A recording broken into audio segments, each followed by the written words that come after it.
Hello friends, welcome to Ratan tutorial YouTube channel. जैसे कि हमने पिछली वीडियो में हमने प्रिपरेशन ऑफ हेलो अल्केन पढ़ा था।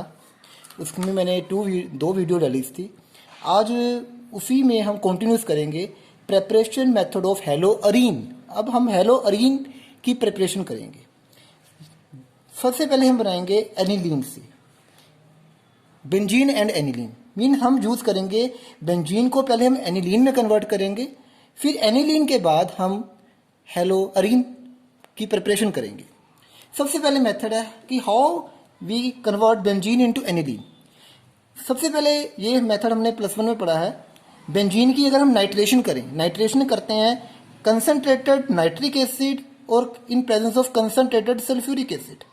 और concentrated sulphuric acid as a catalyst काम करता है। तो नाइट्रेशन के बाद बेंजीन के ऊपर NO2 ग्रुप लग जाता है। अब याद रखना, अब NO2 ग्रुप को NH2 ग्रुप में चेंज करने के लिए हम इसकी रिडक्शन करते हैं। Reduction means addition of hydrogen.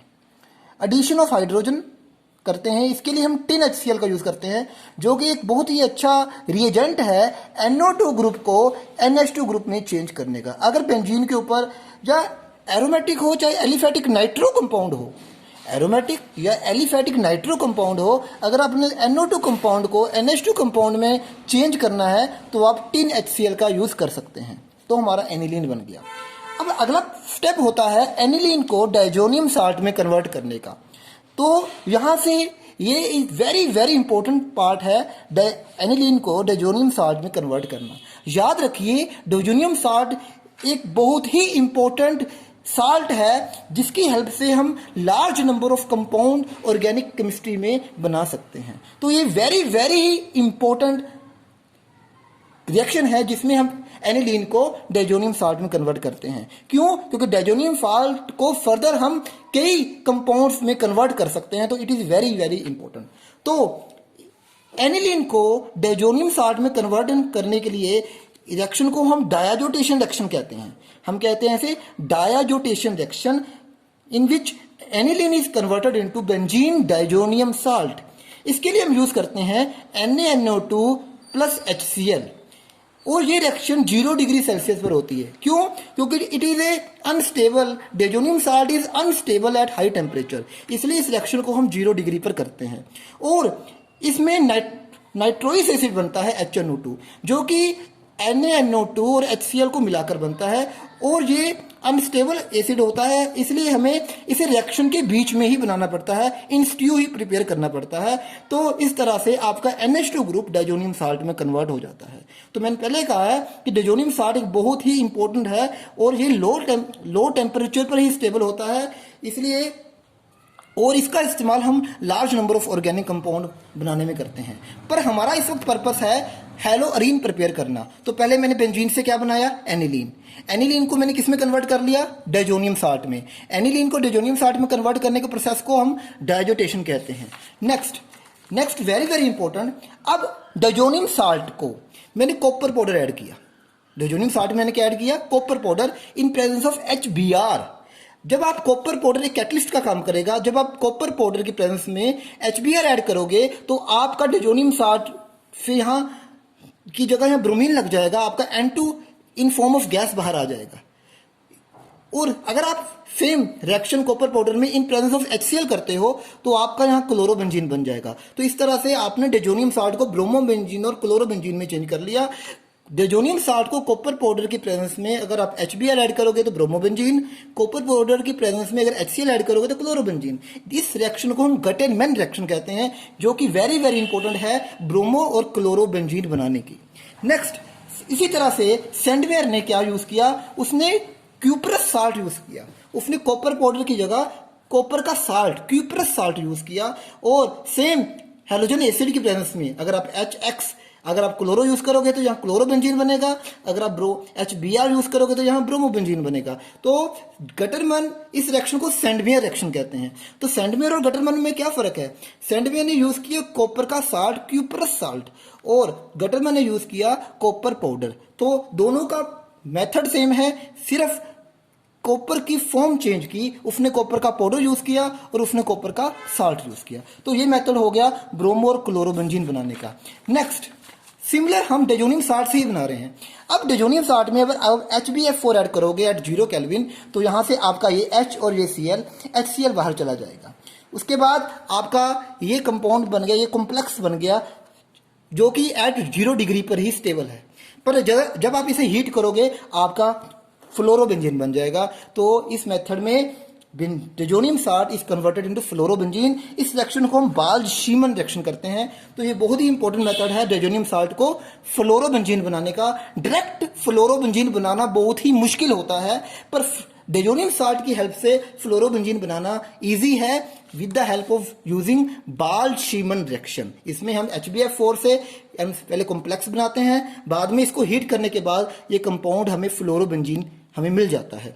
Next है अगर हम डेजोनियम साल्ट में पोटाशियम आयोडाइड ऐड करें तो पोटाशियम आयोडाइड ऐड करने पर यहां पर डेजोनियम साल्ट से हमें आयोडोबेंजीन बन जाता है। ये भी एक बहुत इंपॉर्टेंट मेथड है डेजोनियम साल्ट को आयोडोबेंजीन में कन्वर्ट करने का, क्योंकि डायरेक्ट आयोडोबेंजीन को भी ऑब्टेन करना मुश्किल होता है।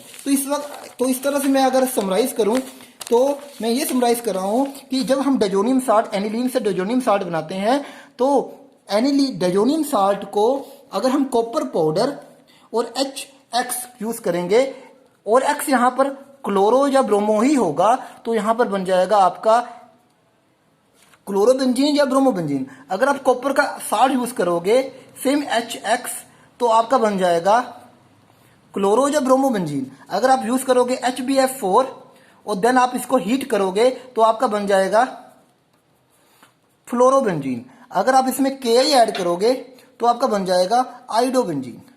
तो इस तरह से डेजोनियम साल्ट से हम क्लोरो, ब्रोमो, फ्लोरो, आयोडोबेंजीन प्रिपेयर कर सकते हैं। तो ये मेथड हो गया हेलोरीन बनाने का with the help of diazonium salt. Next method है from silver salt of aromatic acid. जैसे हमने ये हुंस डी का रिएक्शन पहले हेलो अल्केन बनाने में भी पढ़ी, वहां पर हमने silver salt of aliphatic acid use किया था, यहां हमने silver salt of aromatic acid use किया। ये आप देख रही हैं, इसमें हमने अगेन Br2 ऐड किया इन प्रेजेंस ऑफ CCl4, तो यहां से कार्बन डाइऑक्साइड निकल गई, ब्रोमीन यहां लग गई और एक Ag और एक Br AgBr की फॉर्म में निकल गया। ये भी एक अच्छा मेथड है ब्रोमोबेंजीन की प्रिपरेशन का। नेक्स्ट ये जो नेक्स्ट मेथड है direct halogenation of benzene ring, जो कि आपने +1 क्लास में पढ़ा है। बेंजीन की अगर हम हेलोजिनेशन करते हैं, जैसे बेंजीन की क्लोरीनेशन की इन प्रेजेंस ऑफ एल्यूमिनियम क्लोराइड या FeCl2, जो कि एक कैटलिस्ट का काम करते हैं। आपको पता होना चाहिए अगर हम बेंजीन में क्लोरीन ऐड करें तो रिएक्शन नहीं होगी जब तक हम ये कैटलिस्ट ऐड नहीं करते।